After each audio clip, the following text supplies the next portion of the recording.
মপকারীরা basically গতকালকে রাত্রে এই দুর্বৃত্তর বেশে তারা প্রবেশ করে তার বাড়িতে ভাঙচুর করেছে, তাকে ভয়ভীতি দেখানোর চেষ্টা করেছে। এখন কাদের সিদ্দিকী কি মনে করছেন? তো তিনি আজকে গণমাধ্যমের সামনে এসেছেন। তিনি বলছেন যে ২৬ বছর আগে আওয়ামী লীগ ছেড়ে নিজেই কৃষক শ্রমিক জনতা লীগ প্রতিষ্ঠা করেছি। শেখ হাসিনা বা আওয়ামী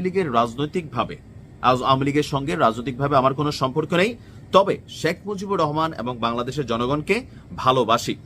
তিনি বলেন ধানমন্ডি ৩২-এর মতন আমার বাসা ভাঙচুর করে যদি দেশে শান্তি আসে তাহলে আমার বাসা ভাঙার সমর্থন করছি।